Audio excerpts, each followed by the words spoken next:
On va passer au B du numérique, hein, BITS, avec tout ce qui est défi technologique. Donc là, on va avoir un défi de matériel, de compétences, d'infrastructures, de cloud computing, de sécurité informatique, de documents collaboratifs, enfin un ensemble de matériel, de logiciels, de compétences pour apprendre à travailler à distance. Et ça peut être une vraie révolution pour les entreprises un peu traditionnelles qui avaient un petit peu informatisé leur entreprise, mais qui n'étaient pas dans ce tout distanciel, dans ce tout numérique. Et c'est un vrai défi technologique, euh, alors qui rejoint bien sûr la transformation des numériques des entreprises. Hein. Souvent, le télétravail est un révélateur du niveau de digitalisation des entreprises. C'est pour ça que c'est un sujet vraiment central, vous le verrez dans l'accompagnement des entreprises. Donc, un vrai défi technologique. Alors, il faut un outillage adapté. Alors, vous voyez sur cette slide les grandes familles d'outils indispensables au travail à distance. Alors, bien sûr, la visio. Alors, bon, j'ai mis des exemples. On pourrait citer Zoom, Teams et autres, Skype. Enfin, je crois que ça ne manque pas. L'idée, ce n'est pas de choisir tel outil ou tel outil. C'est vraiment de se dire qu'il y a des grandes familles et il faut bien maîtriser chaque outil de chaque famille. Il y a tout ce qui est messagerie instantanée, comme par exemple Slack, où on peut avoir des fils de discussion, ou WhatsApp ou autres, enfin, différents logiciels qui permettent de créer des canaux de discussion pour parler de façon informelle en temps réel dans des groupes. On a tout ce qui est Drive, donc de stockage de documents, mais également de partage de documents, de pouvoir créer des documents collaboratifs. Donc ça, c'est aussi une nouvelle agilité, une nouvelle façon de savoir-faire qui est importante. Enfin, on a aussi toute la famille des outils de gestion de projet comme Trello ou Asana, qui sont, j'allais dire, le fil conducteur du travail collectif à distance, voilà, pour savoir qui fait quoi, quand, dire quelle tâche est effectuée, quelle tâche il faudrait réaliser, etc. C'est un peu aussi l'outil des managers en télétravail, d'avoir ce genre d'outil de travail collaboratif. Pour le troisième B de behavior, on va avoir tout le défi managérial, parce que le manager, comme je vous disais, traditionnellement, il était sur place, il avait un rôle de distribution du travail, de contrôle du travail, de reporting, et puis tout le rôle relationnel, d'encouragement, voilà, de lien avec le salarié. Donc, on a un management qui va vraiment évoluer parce qu'on va se retrouver à distance et la distance va baisser le niveau de qualité d'interaction.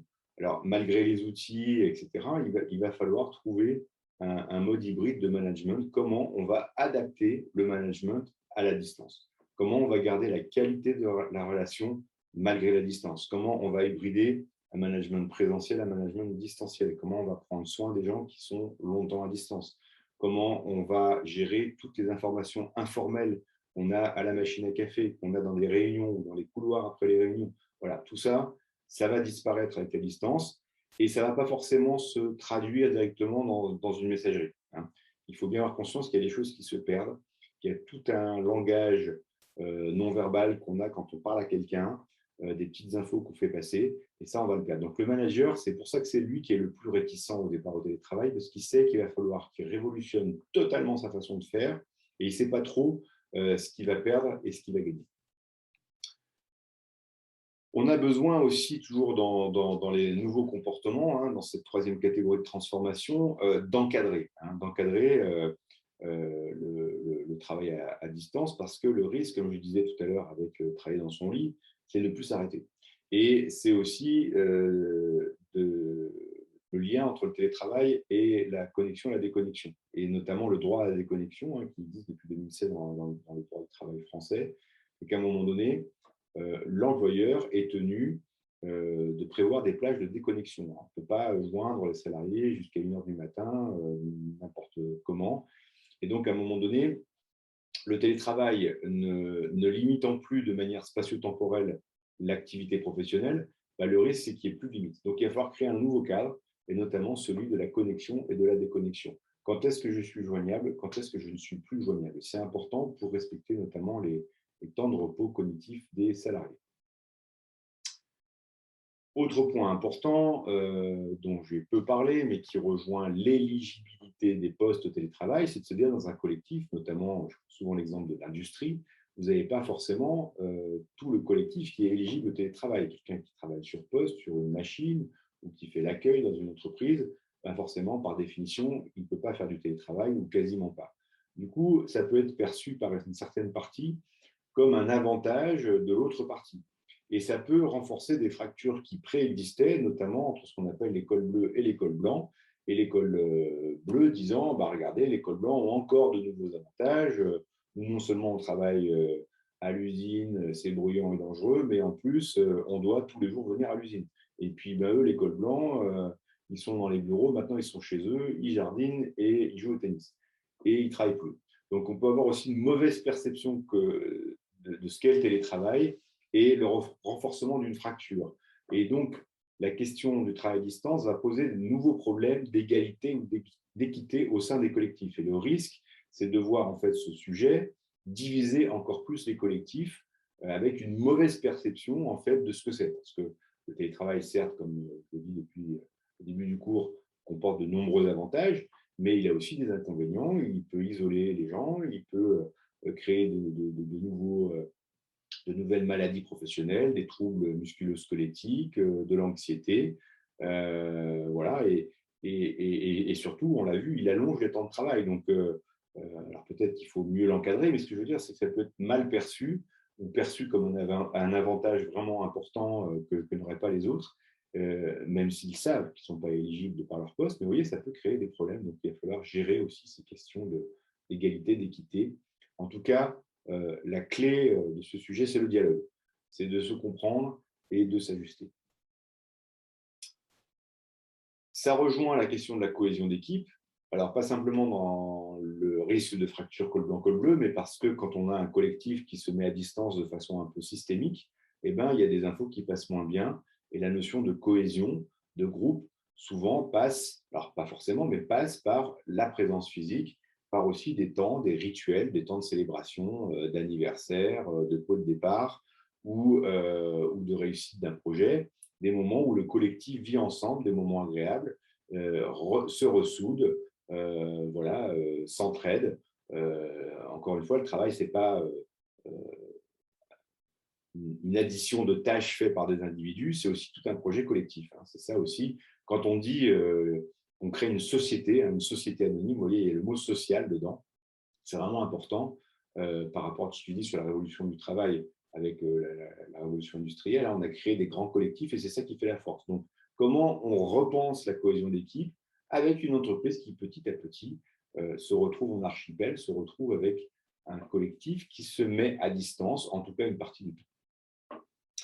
Du coup, peut-être ce qui est important, c'est justement pour l'entreprise, c'est de se saisir de cette révolution pour créer justement le nouveau cadre de ce travail à distance avec la création d'une charte qui va être un peu le document qui va recenser tout ce qui a été décidé, qui va être partagé, qui va être le nouveau cadre en commun, que ce soit l'éligibilité des postes, le nombre de jours, quand est-ce qu'on est joignable, quels frais sont remboursables, quelle attitude on doit avoir avec le management, le reporting, l'utilisation des outils, le stockage, la confidentialité des données, etc. On va décrire tout ça dans une charte et ça va être le nouveau cadre collectif de cette pratique. Donc, ce n'est pas simplement un copier-coller d'une charte qu'on trouve sur Internet assez classique, c'est vraiment une discussion interne pour fixer le nouveau cadre de travail. Alors, ce télétravail, il ouvre une nouvelle ère, en fait, parce que c'est là que j'aimerais vous amener vers finalement une révolution qui peut-être vous semble assez naturelle, même si on a vu que la crise sanitaire avait accéléré hein, ce mouvement, mais qu'en fait, il y avait derrière, hein, c'est la face immergée de l'iceberg, une véritable révolution. Et j'aimerais vous parler justement de l'innovation que cela permet. C'est qu'on est dans une phase où finalement l'entreprise peut se décloisonner. L'entreprise, je ne sais pas si vous avez fait attention aux mots qu'on utilise, on dit, alors c'est peut-être des mots du XXe siècle, mais on disait tu travailles dans quelle boîte? Vous une boîte, hein, c'est un endroit fermé où on reste dedans. Hein, voilà. pouvoir travailler à distance, pouvoir travailler dans un centre de coworking, un peu de partout, c'est aussi rencontrer d'autres personnes, décloisonner. Alors, ça a les inconvénients de disperser le collectif, ou en tout cas de le mettre à distance en partie, mais ça a aussi les avantages d'ouvrir l'entreprise vers l'extérieur. Et on le sait, et c'est un peu le sens de cette fresque, qui se trouve d'ailleurs dans le centre de coworking de Charlie, puisque c'est un monument historique. C'est une fresque en fait, qui représente ce qui s'est passé à la Renaissance, où en fait on a assisté à un décloisonnement des corporations. Il y avait des corporations qui étaient issues du Moyen-Âge, chacun était un petit peu dans son coin, et la Renaissance, parce qu'il y avait un support d'information, l'imprimerie qui permettait le partage de connaissances, vous voyez le lien, hein. Là on a Internet qui permet de partager, et ben, il y a eu un décloisonnement et donc de l'innovation. Et là, eh ben, c'est un petit peu le même mouvement. La nouvelle façon de travailler décloisonne et peut-être va permettre aussi des innovations, des nouvelles relations qui n'étaient pas possibles avant. Et quelque part, les espaces de coworking pourraient être de nouveaux intermédiaires de l'innovation, c'est-à-dire des lieux où on va venir chercher l'inspiration, où on va rencontrer des gens, on va avoir de nouvelles idées, on va avoir une nouvelle qualité du travail. En tout cas, ce n'est pas simplement juste un nouveau lieu de travail, mais peut-être une révolution plus profonde aussi de la façon dont on constitue l'entreprise, le mot entreprise ou la société, c'est-à-dire un collectif. Est-ce que ça sera un collectif uniquement de salariés ou de salariés, d'indépendants, de freelance, qui est en train de devenir un nouveau modèle?